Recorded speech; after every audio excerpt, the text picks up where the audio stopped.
So listen up, this is a Porsche 718 Cayman, and today I'm gonna, oh shoot, damn it. Oh, wait a minute, I need to take this. Yeah, is it an emergency? Yeah, what is it? Yeah, I'm filming a Porsche. Yeah, it's the Cayman. I had driven the base and now I want to see what the S is like. Yeah, what is it? One more thing, hurry up. Yeah, I gotta go. What is it? I said, no, I'm not gonna do that. No, I'm not gonna talk about stitching. So stitching or not, when I got a chance to drive the base Cayman, I really liked it. And it always had me wondering what the S would be like. But before I take it for a drive, let's quickly go over the main differences between the base and the S. So the S gets the bigger 2.5 liter turbocharged flat 4-cylinder making 350 horsepower and 309 pounds-feet of torque, versus the base's 300 and 280. Weight is also more in the S, roughly 50 pounds heavier. Now because of the additional power, acceleration in the S is naturally going to be better. When equipped with a PDK like this one, 0 to 60 occurs in 4.2 seconds versus 4.7 in the base, and if you have Sport Chrono in your S, that drops it down to 4 seconds flat. To round it off, the Cayman S has thicker brakes and a bigger fuel tank as standard. Finally, a big thanks to Porsche of Downtown LA for giving me access to this Cayman S. So now let's move to the driving.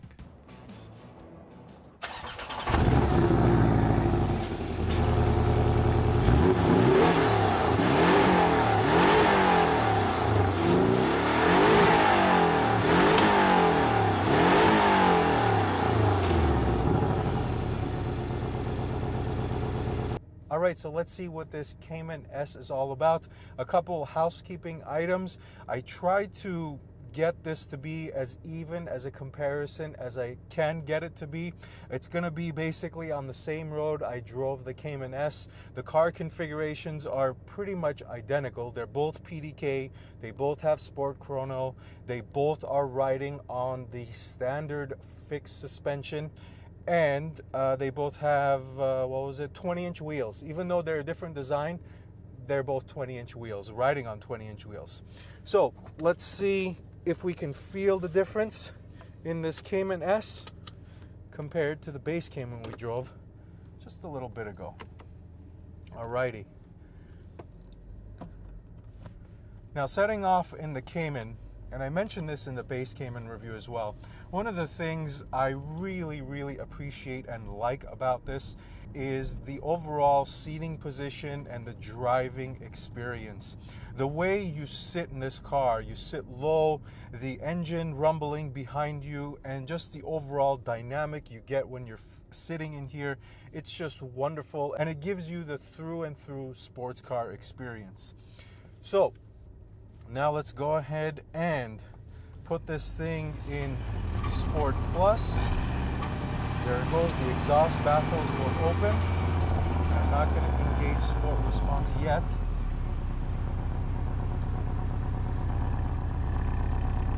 Now I've got Sport Response for 20 seconds. Let's put it in manual mode, first gear. Oh wow.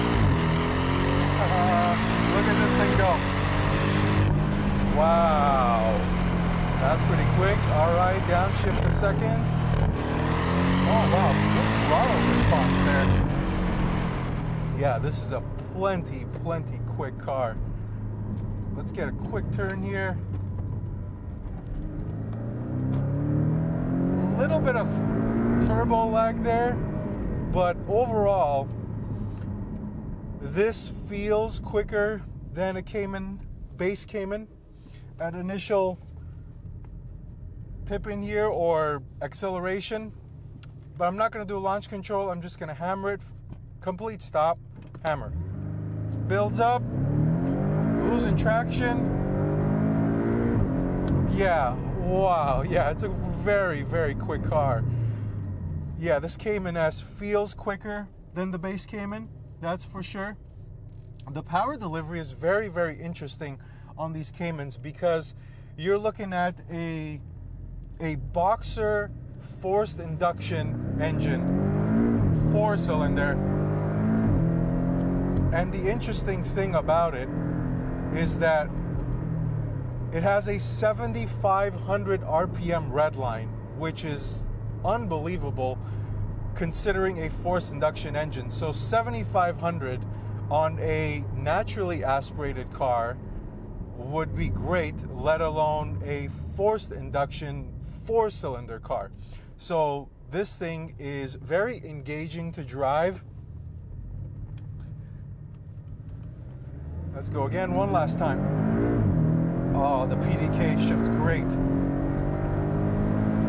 And the engine note behind you is such an underrated experience factor for the Cayman. A lot of people forget that this is a mid-engine car, even though it's still that boxer 4-cylinder sound. And I don't mean that in a bad way, I'll get to that. It's still wonderful hearing the engine behind you. Okay, so let me tone it down a little bit and give you some details here.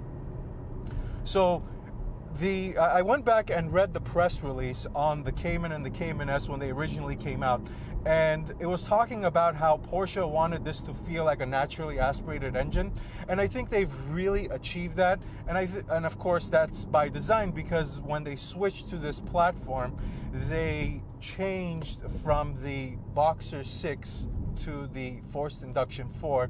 But I think given that this has a 7,500 RPM redline and the transmission, the gearing does have long legs, so it does give you that naturally aspirated feel. Oh man, the corners here is very flat, nice.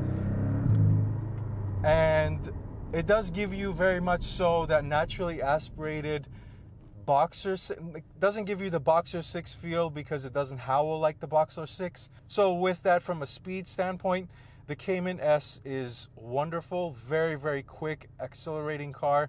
Now let me talk about the rest of this car. So the PDK, as I mentioned, it's the only downside with it, and it's the same with basically most of the Cayman platform, is that it has long gears. So when you're in second gear, you rev it all the way, you're pretty much going an excessive amount of speed, more than enough to get you in trouble. Still fun to drive. PDK is still wonderful. As always, in every PDK car I've driven, it's great. It shifts fast, both upshifts and downshifts, and it just feels great. But if it was me, I would probably go with the 6-speed manual in any Cayman.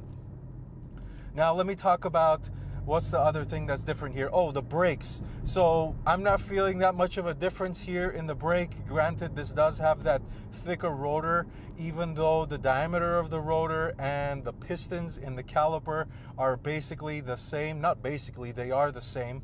I think that's a little bit of a gimmick, or at least here in the city, maybe on a track, it might feel a little different, or there is some advantage to that thicker brake, but the brake is adequate in the base Cayman, and it's also good here in the Cayman S. So now let's talk about the suspension. So the suspension, again, this is riding on the fixed shock, the standard suspension, and it was wonderful in the base Cayman, and it's also wonderful here as well, and let me tell you why. Because it's good enough to be driven on a daily basis, and it's also sporty enough to where when you're driving it around fast, it gives you a great amount of feel. It feels sporty. It tries to maintain that balance of daily drivability and sport driving when you're going quickly. So for that reason, and for the reason that it's a very balanced suspension, is why I really like the standard fixed spring shock in the Cayman, or even in the Cayman S. So if you're thinking about, oh, I wish it had PASM, oh, I wonder what it feels like, I haven't driven a PASM-equipped Cayman S or Cayman, but I can tell you that this is a wonderful setup, and don't feel obligated to get PASM. Now, to wrap it up as far as the driving thoughts, I mean, the Cayman, whether you're going Cayman S or base Cayman, is an excellent platform. It's a true sports car driving experience. It delivers that through and through.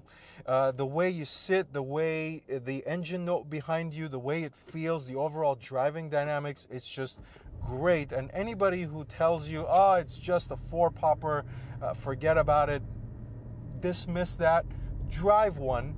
And I was kind of, and to be fully honest here, I was one of those people. I was like, oh, it's just a 4-popper, whatever.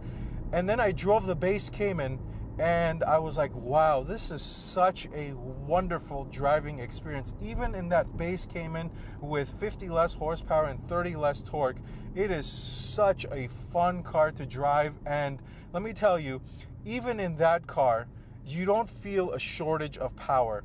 It is so, so good. And it is a great, great car to drive in any configuration, any of the Cayman trims. Base, GT4, GTS, Cayman S here. It's just great. And the only thing I would change is I would probably get the 6-speed manual, because even though I haven't driven it in the Cayman S or the base Cayman, I have driven it in the GTS 4.0, and it's wonderful there, and it really wakes it up. And I would imagine, even though the engine configuration is different, 4-cylinder versus the 4-liter in the GTS, I would still get this with the 6-speed manual. So that's pretty much it with the driving thoughts. Now let's wrap it up with some final thoughts. So that's the Porsche 718 Cayman S. Now every time I drive a Cayman, I'm reminded just how good these cars are. And after having driven the base, the GTS 4.0, the GT4, and now the S, I can say that the Cayman is one of my favorite sports cars. Now what about the magic question, base versus S? Now I personally would go with the S because I like the extra power, and I also understand the situation of buying a base and giving it a tune and it basically becoming as fast, if not faster, than the S. But the reality is the difference in price isn't as drastic as the $12,000 when these cars were new in the used car market. So that's basically all I've got. If you've got any questions, please make sure you leave me a comment down below or send me a message on Instagram @DriveSteady. Don't forget to like and subscribe. If you're interested in my base Cayman review, where I go into a little bit more detail about the Cayman, more specifically about the interior, you can click on this video here to my left. Otherwise, thank you for watching this video. Until next time, drive steady.